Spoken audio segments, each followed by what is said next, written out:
Perhatian. Konten ini mengandung konsep esensi ilahiyah yang membutuhkan aspek pemahaman mendalam, yang kemungkinan hanya dapat diakses dengan keterbukaan hati dan pikiran, untuk mencapai tingkat pencerahan dan kesadaran yang lebih tinggi. Di masa saat ini, itu banyak orang memahami terkait Tuhan. Nah, apa beda antara tahu Tuhan dan merasakan Tuhan, dan kenapa mayoritas umat berhenti di fase Tuhan, tahu aja, Pak? Itu kira-kira seperti apa, Pak? Jadi tahu Tuhan, merasakan Tuhan. Terus apa lagi? Nah, mayoritas umat itu sekarang kan berhenti di fase Tuhan. Oh, nah, kira-kira di fase Tuhan gitu. Fase tahu, sorry. Fase tahu Tuhan. Oke. Jadi begini Mas, jadi seperti yang saya sampaikan ya, pada mulanya manusia itu tidak pernah berurusan dengan Tuhan pada mulanya ya. Jadi makanya nanti kalau berurusan itu, kalau di dalam wilayah Timur Tengah diawali dengan Nabi Ibrahim ya. Tapi di luar Nabi Ibrahim itu yang ada adalah dharma, bagaimana bisa berbuat ya, bisa melakukan kebaikan dalam kehidupan baik sebagai pribadi maupun sosial, dan dalam hubungan antara yang pegang negara dengan sebagai rakyat. Jadi pada mulanya, jadi nggak ada urusannya itu Tuhan ya, karena Tuhan itu adalah bahasa Jawa yang juga diserap ke dalam bahasa Indonesia. Artinya hanya master ya, arti aslinya itu. Jadi Tuhan artinya bukan pencipta segala sesuatu ya, tapi master. Makanya di dalam Al-Quran, di surat yang awal seperti Qul a'udzu birabbin nas ya, kan di situ Rob, Qul a'udzu birabbin nas ya. Jadi katakan aku berlindung kepada Robnya manusia ya, Robnya manusia ya. Terus Malikin nas ya, yaitu yang menjadi raja manusia ya. Ilah innas, yang menjadi tujuan manusia. Nah, nanti yang menjadi tujuan inilah yang di dalam bahasa Inggris disebut God ya. Jadi God itu terjemahan dari yang menjadi tujuan ya. Sedangkan kalau Malikinas kan king of men ya. Nah, sedangkan kalau Robbinas itu ada Lord ya, of men ya. Lord of men. Ya, Lord ya. Nah, jadi sebenarnya Tuhan ya, kalau di bahasa Inggris kan akhirnya menjadi Lord, bukan God gitu loh. Nah, penulis Islam sering membuat bingung, makanya ada buku ya, There is no God but God ya. There is no God but God ya, itu karena itu tadi, karena membahasa Inggris kan God itu menjadi susah, maka there is no God itu G-nya G kecil, but God. Buku itu dalam bahasa Inggris mungkin juga sudah diterjemahkan ke dalam bahasa Indonesia ya. Nah, begitu itu sudah menjadi wacana dalam kehidupan manusia, maka istilah Tuhan itu menjadi konsep ya, karena tidak ada seorang pun ya kan yang melihat Tuhan, tak ada seorang pun yang bisa mengindra Tuhan. Mengindra itu ya bisa mendengarkan, bisa menyentuh ya kan ya, dan tidak ada seorang pun ya yang istilahnya cerita ngobrol-ngobrol dengan Tuhan ya kan. Untuk jadi semua agama dan golongan manapun ya Pak? Iya, golongan manapun ya kan. Jadi akhirnya di situ menjadi konsep ya.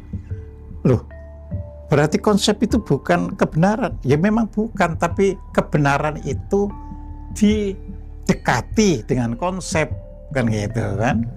Ya, jadi didekati dengan konsep. Ya. Ya, semua ini kan pendekatannya kan melalui konsep, ya kan, terus dipraktekkan, nanti punya hasil, lalu hasil itu dirumuskan dalam bentuk teori. Ya, jadi seperti itu.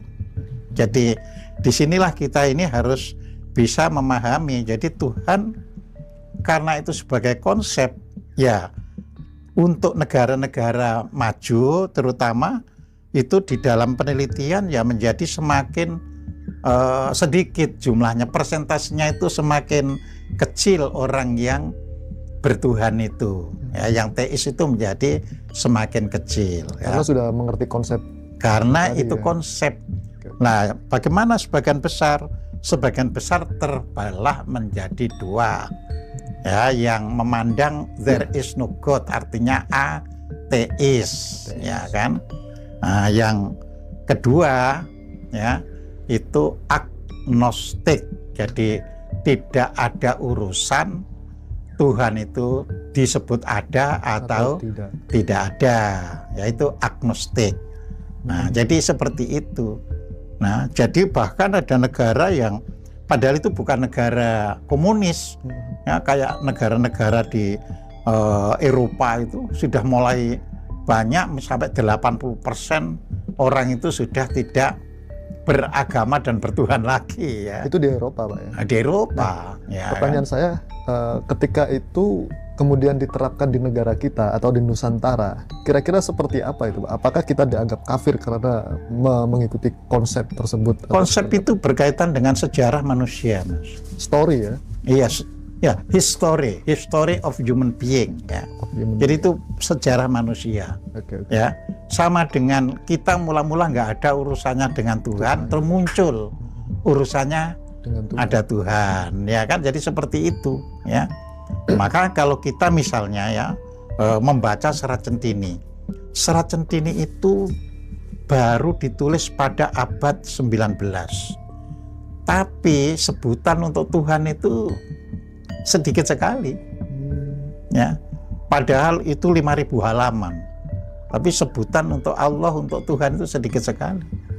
Ya, sebutan yang banyak itu apa? Yang Maha Tahu, yang Maha Kuasa, yang Maha Agung, ya, yang menciptakan alam, Sang Hyang mungkin. ya, jadi disebut hanya seperti itu, ya.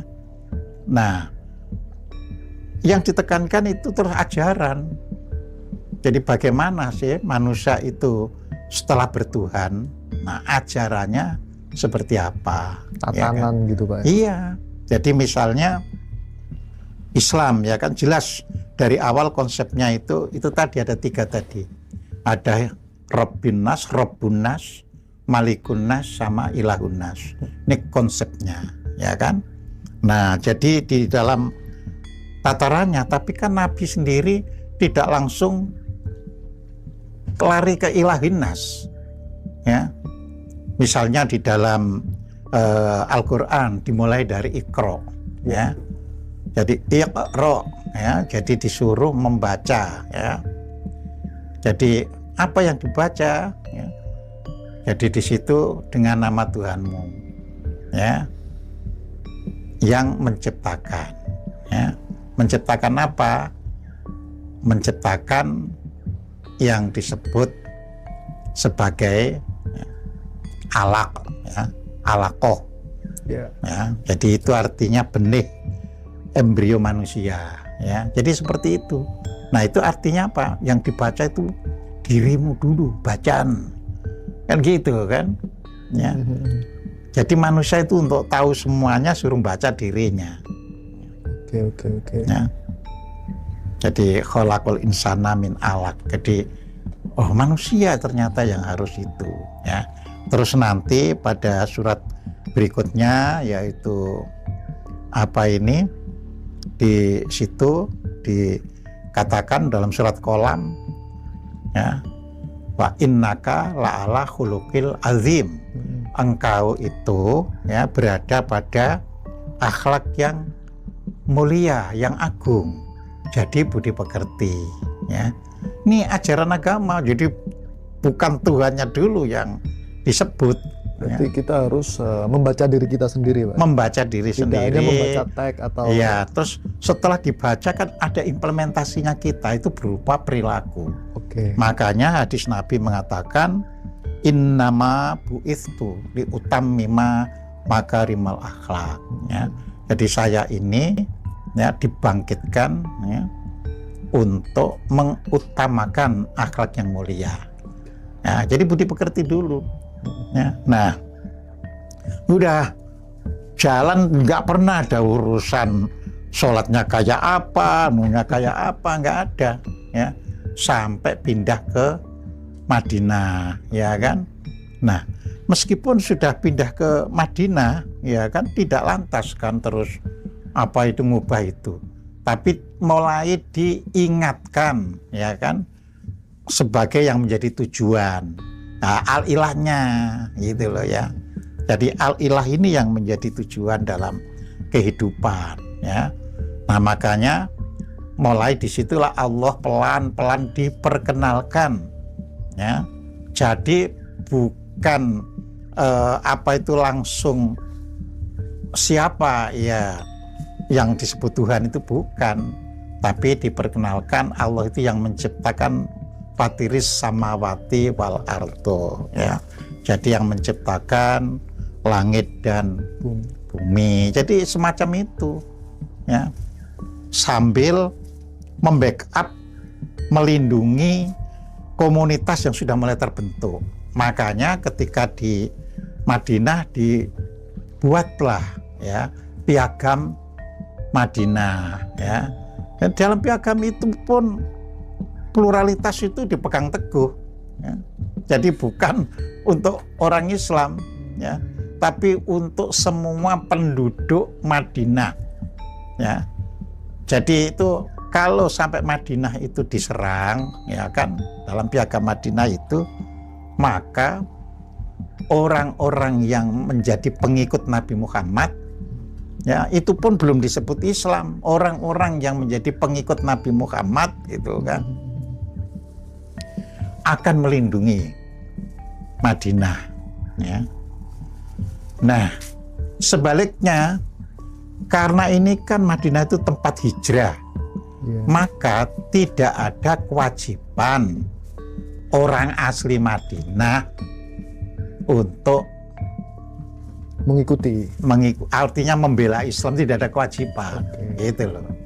Yang agama-agama lain tadi, yang Islam ya otomatis kan itu, tapi untuk orang Madinah yang agama lain itu tidak ada kewajiban untuk membackup ini. Tapi sebaliknya, kalau Madinah diserang, maka seluruh pengikut Nabi Muhammad harus melindungi Madinah, berarti termasuk orang-orangnya, ya.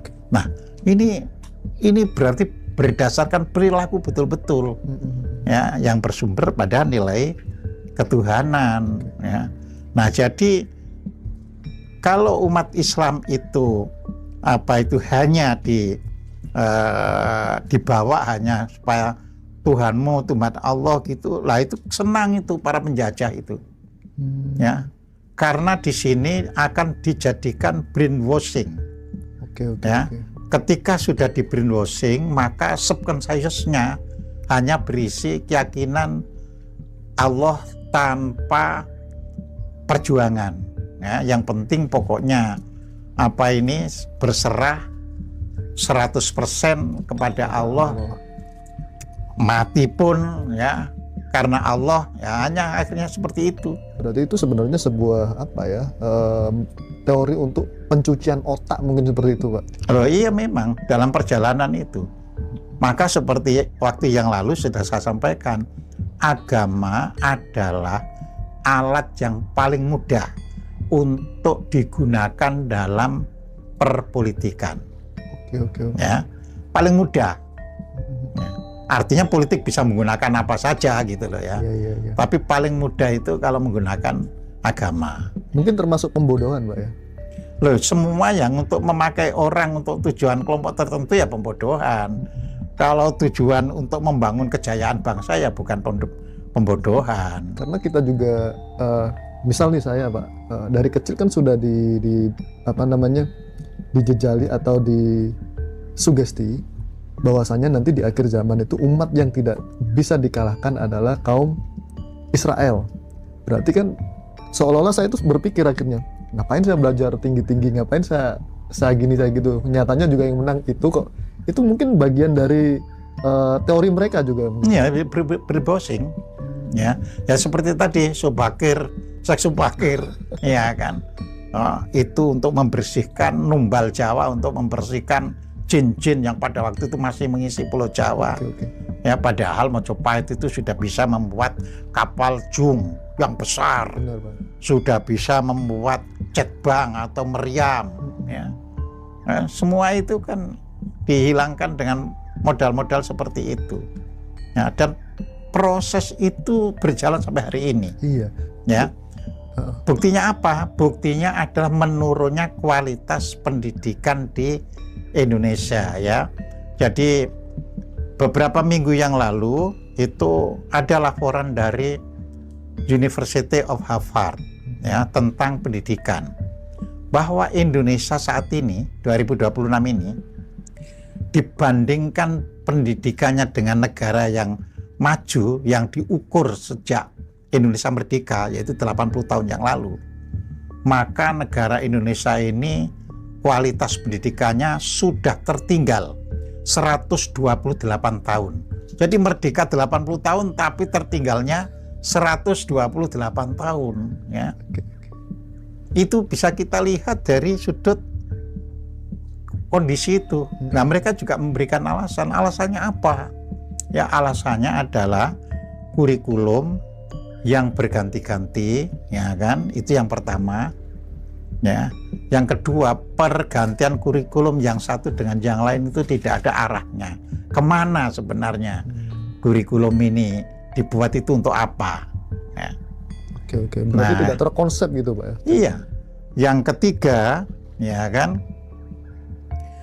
kurikulum yang dibuat itu tidak dilengkapi dengan sarana untuk mewujudkan kurikulum itu. Ya, misalkan kan ada anak SMK biologi misalnya, jadi sekolah menengah kejuruan biologi, maka mikroskop itu harus bisa dipegang oleh satu siswa. Ya, setiap satu siswa maksudnya harus bisa megang mikroskop. Ya, jadi kan nggak bisa misalnya mikroskop satu tapi orang 10 misalnya. Nah, seperti itu SMK misalnya bidang teknik mesin, kan nggak cukup hanya mesin satu terus disuruh apa ini ya ayo sini ngumpul, sini lihat ini Pak Guru mau anu, kan nggak bisa. Harus mungkin cukup 5 orang satu mesin. Nah, jadi seperti itu. Oke. Ya. Nah, jadi makanya sekarang ini tertinggal 128 tahun. Nah, yang keempat, ini tadi yang sarana. Iya. Yang keempat, ya, dari hasil penelitian terhadap universitas-universitas yang dulunya itu adalah universitas untuk mendidik guru. Nah, itu IKIP, ya. Hanya 11% yang berminat menjadi guru. Apa alasannya, Pak, kira-kira? Ya, tidak disebutkan alasannya, tapi kan kita sendiri yang tahu kan, kenapa orang Indonesia hanya 11% yang mau jadi guru, ya. Ya, kita jelas tahu kan secara gaji. Benar. Ya kan, tugasnya berat, gajinya ringan, gitu kan ya. Ini kan ada usulan nih, katanya gaji guru mau dinaikkan sampai kalau nggak salah 15 jutaan lah. Kita tidak waktunya untuk ada hubungannya. Jadi zaman itu sekarang ini tidak boleh selalu berasumsi. Asumsi diperlukan, tapi zaman tidak boleh berasumsi terus. Harus konkret ya. Loh iya dong, asumsi itu hanya diperlukan untuk menghitung aja. Oh gitu. Ya kan, misalnya berapa sih gaji guru yang layak? Nah, manusia boleh ngitung berdasarkan asumsi. Setelah itu eksekusinya nggak ada. Eksekusi kan gitu kan. Tapi nyatanya nggak ada kan, Pak? Ya nyatanya nggak ada gitu kan. Ya. gampang kok ngitungnya itu, ya. Kebutuhan pokok setiap orang dulu dihitung, ya. Makanya misalnya satu orang tuh sebulan habis berapa.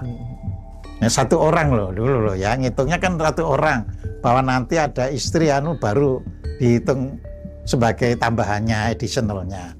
Tapi satu orang itu harus dihitung makan. Terus misalnya beli pakaian, misalnya per setengah tahun sekali, misalnya beli celana dan beli baju, sandalnya berapa kali. Kalau toh ngontrak kamar sebulan berapa, itu bisa dihitung semuanya, ya. Nah, transportnya kemana-mana berapa, nah, itu ketemu semuanya kan. Nah, setelah itu baru kan dinaikkan, orang kan harus punya simpanan, misalnya 20% dari gaji itu harus bisa menjadi simpanan misalnya. Jadi di situ. Terus nanti kalau sudah waktunya beristri, maka berapa yang gaji yang layak buat seorang guru ya. Jadi semua bisa dihitung. Nah, itu jadi asumsi itu hanya untuk mendahulukan saja, bukan untuk kedepannya. Dari situ gitu loh. Nah, ini lanjut Pak, yang ya kembali yang ke tadi kan, kita kan sebenarnya bangsa yang sudah adiluhung ya, bahkan di pelintir-pelintir sesubakir, nanam tumbar. Nah, ini kan sudah mengakar, cerita-cerita seperti itu sudah mengakar, sudah nempel dalam mindset kita, bahwasanya mereka yang dari luar itu yang merubah sejarah di sini. Untuk merubah mindset itu, kira-kira apa yang harus bangsa ini lakukan, Pak? Ya, pendidikan tapi dengan kurikulum yang pas sesuai dengan usia psikologisnya. Misalkan gini ya, anak SD ini kan gak bisa kan dibebani dengan macam-macam tugas kan. Lah, dia dibawa langsung ke alam yang real untuk anak SD itu, ya. Lah, nanti setelah SMP baru diberi sejarah yang berkaitan dengan perkembangan kerajaan-kerajaan di Indonesia. Salahnya kita sekarang kan sejarah juga hanya tahun raja ini kan sebenarnya nggak boleh begitu. Pada zaman Majapahit itu apa saja yang sudah dicapai, kemakmurannya sudah seberapa, itu diajarkan. Nah, nanti ditegaskan bahwa semua yang dasarnya itu hanya kata orang, bukan berdasarkan prasasti, bukan berdasarkan inskripsi, bukan berdasarkan catatan bangsa, itu adalah itu adalah penipuan. Nanti ngilangkannya itu seperti gitu loh ya. Dan dongeng pun harus diangkat dongeng yang asal, bukan dongeng yang ada kepentingan politik. Iya, misalnya dongeng bawang merah, bawang putih, ya dongeng. Ya dijelaskan, anak-anak SD butuh dongeng. Benar-benar. Bukan butuh sejarah, butuh dongeng dulu. Ya. Oke. Untuk Jadi menanamkan value, nilai. Ya, dari situ. Kalau saya rasakan, Pak, waktu saya kecil itu banyak dongeng yang divisualkan ke dalam bentuk kartun mungkin ya. Tapi kalau sekarang kan sudah dibatasi semua sama KPI dan lain sebagainya. Akhirnya teman-teman kreator yang menciptakan film-film yang versi anak itu kan terbatasi sekarang. Bahkan anak kecil mungkin nggak tahu darah itu seperti apa. Karena setiap di TV itu kan pasti di blur atau di internet. Nah, untuk mengembalikan biar kita tidak berkecil hati, tidak minder dengan cerita dan histori yang ada di negara kita, karena kita dijajali dengan budaya-budaya asing. Misal anak sekarang mana tahu Pak Roro Jonggrang atau apa, nggak tahu, taunya Rapunzel kayak gitu-gitu, Spiderman mungkin. Nah, tugas seorang pejabat publik atau yang kita bilang yang dinas pendidikan mungkin, itu menurut Pak harus melakukan apa untuk jadi kembali ke Kementerian Pendidikan, Kementerian Kebudayaan, ya, bahwa dongeng kan dikumpulkan dulu kan seluruh Indonesia itu dongeng itu. Lah ini kan terus dikaji mana yang masih relevan dengan kehidupan sekarang untuk ke masa depan, mana yang sudah tidak relevan. Nah yang relevan itulah sesuai dengan perkembangan media, platform media, ya diunggah lewat YouTube dengan bagus, ya supaya bisa disimak oleh anak-anak, ya. Di Jepang sendiri televisi itu kalau anak-anak sekolah ya siang hari ya hanya isinya untuk orang tua, tapi nanti setelah jam anak-anak sudah istirahat ya, pulang istirahat sebelum belajar ya, itu nonton televisi untuk anak-anak. Dan mereka kan belajarnya juga sudah dibimbing dengan baik selama dari jam 8 sampai jam 4 sore. Itu terjadi loh Pak di masa kecil saya tahun 90-an. Yeah. Kalau hari Minggu itu pasti full film kartun. Dengan berbagai macam cerita yang mungkin cerita itu juga ada muatan-muatan sosial dan lain-lainnya. Terus kalau sore kira-kira kita sudah selesai sekolah jam 3 sore sampai jam 4 sore itu juga ada lagu anak-anak, film kartun yang semuanya penuh dengan pesan gitu loh. Iya. Terus habis itu diajukan kembali karena untuk mendorong generasi muda ke depan ya. Nah, yang berikutnya pendidikan harus diarahkan pada realitas. Jadi bukan hanya pada hafalan agama hanya itu. Jadi agama pun diajarkan dalam bentuk realitas. Dari di situ. Jadi bukan hanya ini dosa, ini kalau tidak ini bukan begitu realitas. Ya. Misalkan agama diajarkan tadi makna dari memberi, ya kan. Nah, ini kan bisa diwujudkan di dunia ini. Nyata memberi yang di dalam Islam dibagi dengan sedekah, zakat dan infak. Jadi anak-anak didorong untuk bisa bersedekah, ya menolong yang kurang, ya. Nah, terus untuk urunan, untuk perbaikan apa yang disekolahkan itu namanya infak, ya kan. Nah kalau zakat diajarkan anak-anak ini hanya untuk yang sudah bekerja dan memiliki kekayaan yang ada batasannya itu sudah sampai. Jadi seperti itu diarahkan langsung ke bentuk praktek. Jadi larinya nanti ke kita kalau sudah terjun ke masyarakat kita bisa bersosial dengan betul. Baik. Jadi tidak hanya menerima persepsi pengertian agama yang ini kafir yang itu. Iya, tidak diarahkan ke konkret. Oke. Ya, nanti setelah konkret diajarkan bahwa kekafiran yang bahaya itu adalah menutup diri ya untuk kemajuan, untuk kebaikan. Nah, jadi diarahkan ke sana. Ya, jadi tidak disinggungkan ke agama. Benar-benar. Gitu loh. Jadi di situ. Oke, Pak. Terkait agama ini, Pak. Kita sebagai apa ya? Kalau saya lahir dari kalangan Jawa ya. Di dalam Jawa itu kan banyak banget istilah-istilah, Pak ya. Yang mungkin menurut saya juga itu istilah yang sangat luhur dan kaya banget lah orang masyarakat Jawa ini. Nah, di dalam tradisi Jawa sendiri, Pak, itu ada istilah rasa sejati. Nah, kalau boleh diterjemahkan ke bahasa hari ini, itu sebenarnya rasa sejati itu apa, Pak? Apakah organ dalam diri manusia atau mungkin hati, akal, atau sesuatu yang lain mungkin? Mungkin Pak Gosin bisa. Ya, ya, rasa sejati itu rasa sejati. Ya, rasa jati itu gini loh, rasa-rasa tahu kan. Nah, kita harus bentuk konkretkan. Apa sih rasa itu?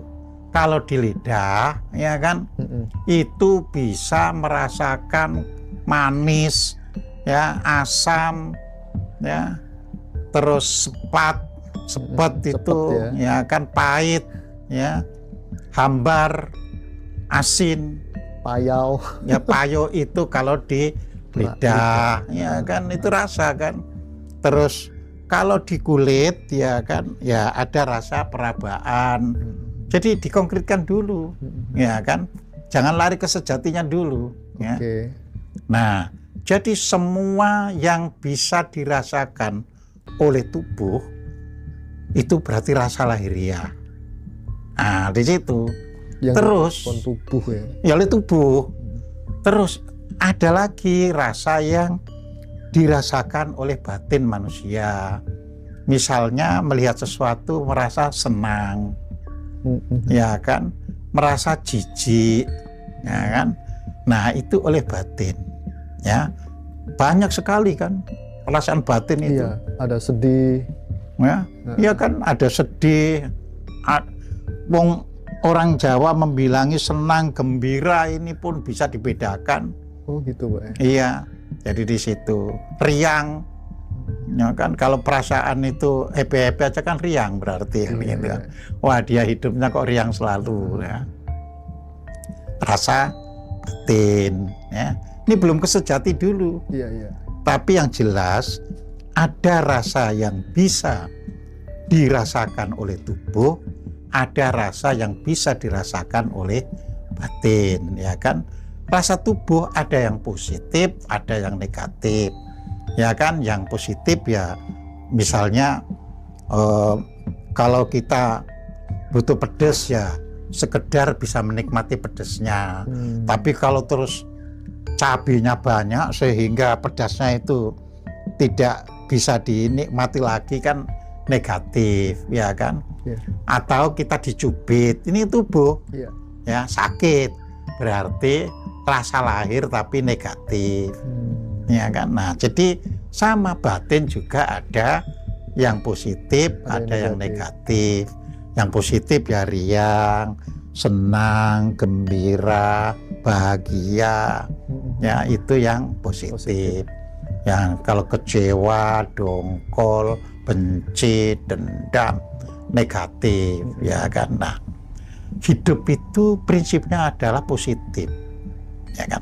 Tapi diberikan oleh Tuhan untuk bisa mendeteksi yang negatif, gitu loh, supaya kita itu bisa menghindari kalau ada yang negatif, apakah itu negatif yang lahiriah atau negatif yang di dalam diri, ya kan. Nah, baru rasa, ya. Terus apa sejati itu?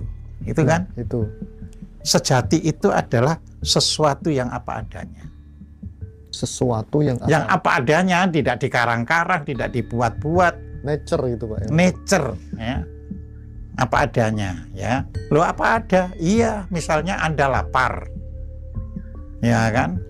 Anda lapar yang permulaan, ya lapar yang permulaan itu yang sejati. Ya. Anda lapar yang sifatnya karena kelaparan, itu yang sejati. Jadi yang permulaan atau yang sifatnya memang kelaparan, ya. Nah, sekarang bagaimana bisa bedakan yang tidak sejati? Rasa sejati lapar ya Anda butuh minum. Makan. Kalau haus ya butuh minum. Itu sejati. Ya. Tetapi nah kalau kelaparan atau kehausan itu kondisi ya, itu pasti sejati gitu loh. Tetapi rasa haus maupun rasa rasa lapar itu bisa karena bukan disebabkan oleh kelaparan atau kehausan, tapi karena ketagihan. Ya. Misalnya ada makanan yang memancing selera kita, itu terus tahu-tahu kalau kepingin itu perut lapar, ya kan? Nah, ini tidak sejati, gitu loh ya. Itu pembedanya Pak ya? Pembedanya. Jadi ketika manusia itu sudah memenuhi yang tidak dituntut oleh tubuh, berarti itu bukan sejati, gitu loh. Ya. Nah, jadi kehidupan ini pun ada rasa sejati, ya. Manusia mencintai kepada yang lain pada mulanya itu sejati, Tapi begitu dihitung-hitung, diukur-ukur, ya, Pakai matematika. matematika, ya, tidak sejati. Ya. Oke, Ini yang oke. harus dipahami. Nah, ajaran leluhur itu ditekankan, jadilah manusia melatih diri sehingga bisa pada akhirnya sampai rasa sejati. Ya, supaya itu tadi, ya, supaya kalau kita itu ingin sesuatu bisa mulai ditimbang di situ. Apakah ini betul-betul yang saya perlukan atau sekadar hanya memenuhi keinginan?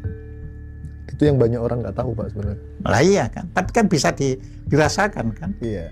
Ya. Misalkan begini kan, ketika lapar, apa yang diperlukan? Makanan yang bergizi, udah titik kan. Tapi ketika lapar, terus kita itu ada sate kambing enggak ya? Nah, ini keinginan. Nah, kalau rasa sejati jangan mempersulit dirimu. Oke. Ya cari aja makanan yang bergizi, ya kan? Itu rasa sejati Pak. Rasa sejati. Berarti bener ya Pak ya. Saya pernah dibilangin sama orang tua, kalau kamu cari dukun, itu tes-tesannya gampang. Ajak ke warung. Kalau dia masih milih lauk, tinggalin amplop, tinggal pulang. Lah iya kan? Iya bener berarti Pak. Nah, jadi hidup itu kita akan maju negara ini kalau anak-anak didik ini bisa dibawa ke pemahaman rasa sejati. Oke. Ya, jadi bahwa orang nanti punya kelebihan, ingin beli ini itu tidak jadi masalah kalau sudah bisa mengukur rasa sejatinya loh. Misalkan gini ya, karena sudah ngerti, misalkan saya itu katakanlah kepingin katakanlah mobil Mercy misalnya, terus ada duit, Iya. ya. Tapi saya bertanya, dilihat dari lingkungan saya, apakah itu lebih bermanfaat daripada saya hanya beli kijang tapi sisa uang itu untuk menolong lingkungan yang sedang kekurangan, misalnya seperti itu.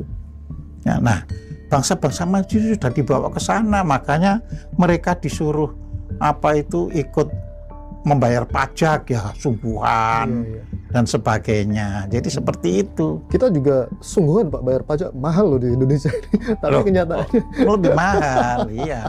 Bukan, tapi kan di sini itu bukan sungguhan terpaksa, jadi beda. Iya. Mau nggak mau ikut sistem mungkin. Mau nggak mau ikut sistem, gitu loh. Oke. Ya kalau sungguhan itu terukur Mas. Ya oh iya memang batasannya segini ya saya harus bayar segini.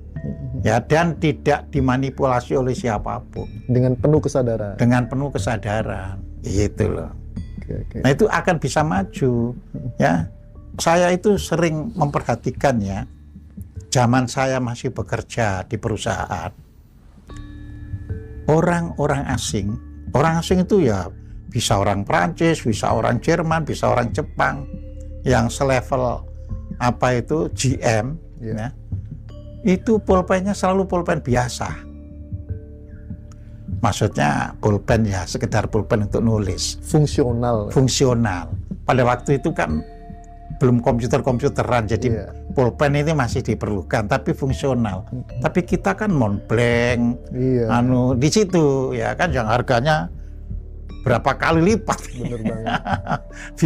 bisa ratusan kali lipat itu dengan pulpen biasa, gitu loh. Akhirnya kita nggak bisa membedakan mana kebutuhan primer dan sekunder kan gitu. Artinya orang-orang asing tadi sudah ngerti bahwa ya buat dirinya menandatangani itu sudah memenuhi apa yang diperintahkan oleh perusahaan, ya kan? Nah disinilah mulai diajarkan secara psikologi sebenarnya pamer ya atau flexing ya. Itu kan anggapan dirinya, padahal belum tentu loh orang itu memuji ketika memakai yang baik, itu kan perasaan dirinya saja. Iya. Nah, jadi mulai diajarkan ya, sehingga nanti orang itu bisa menempatkan apa seharusnya. Jadi negara-negara yang kapitalis memang nggak dilarang orang punya mobil mewah-mewah, tidak dilarang. Tapi dia kan sudah memenuhi haknya untuk membayar pajak demi membayar jaminan sosial, ya kan. Nah, untuk ikut menyumbang pendidikan dan sebagainya. Ya. Sudah bisa mengukur dirinya sendiri. Sudah bisa mengukur. Beda dengan masyarakat Jadi kita. orang itu boleh beli nilai yang lebih buat dirinya, tapi setelah ngukur. Benar. Nah, kalau di negara kita kan masih banyak yang memaksakan, Mbak. Iya, Ada-adakan. itu tadi, karena sejak merdeka kita tidak pernah dididik yang sebenarnya. Tidak pernah dididik yang sebenarnya. Terutama yang masalah rasa sejati ya. Iya. Itu paling penting loh, Pak ya. Iya, ya kan sebenarnya dulu diajari budi pekertian itu mengarah sebenarnya. Lama-lama kan nggak ada fungsinya itu. Benar. Ya. Lama-lama misalnya budi pekerti itu ya sekadar untuk mengisi di rapot ada gitu. Kan budi pekerti itu kita itu bias menilai itu, ya. Kita hanya menganggap pokoknya anak yang rajin masuk berarti ditulis B gitu kan dulu. Iya. Kan B, C kan gitu aja ya. Benar. Padahal budi pekerti itu bagaimana dia rajin mengerjakan tugas, ya kan. Nah, itu sebenarnya termasuk budi pekerti gitu loh. Jadi bukan hanya karena rajin masuk sekolah, bukan hanya itu. Ya. Jadi rajin mengerjakan tugas, terus bisa menunaikan kewajibannya giliran kalau hari Senin siapa saja, itu semuanya. Oke. Nah, kita semakin lama meninggalkan itu, makin hilang, Pak ya. Semakin hilang. Tergerus lama kelamaannya. Terus sekolah, ini kan kemajuan zaman itu menuntut sarana, tapi enggak kan, yang diperbanyak kan yang hafalan-hafalan itu, ya. Nah, ini jadi berlawanan dengan perjalanan kemajuan manusia, ya.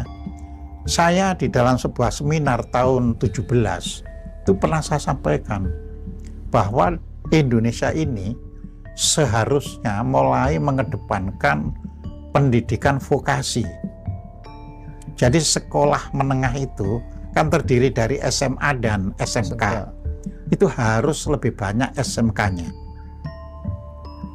daripada SMA-nya. Nah, SMA itu ya 20% lah. Jadi yang 80% itu SMK. Yeah. Nah, tapi yang boleh masuk SMA ini yang memang qualified. Tes bisa, ini bisa, supaya mereka dididik menjadi generasi pemikir. Dialah yang melanjutkan ke perguruan tinggi itu. Nah, yang lain ya bekerja. Bekerja itu pun kan harus dihargai. Kalau dia misalnya tamatan SMK misalnya, terus dia kok lebih bisa daripada manajer yang tamatan universitas, ya dia harus diangkat jadi manajer, gitu loh. Jadi akhirnya maju bareng, gitu. Iya. Gitu. Tapi di sini nggak berlaku, Pak. Loh, justru ini saya beritahukan ini supaya sekarang yang berlaku siapa yang punya duit sekarang, Pak? Ya, justru saya sampaikan di sini ini. Mudah-mudahan sampai ke jangan hanya mudah-mudahan, kita yakin semua mendengarkan. Oke. Ya, dan akhirnya bisa mewujudkan apa yang disampaikan dengan benar oleh seseorang. Bener banget. Ya, jadi di situ.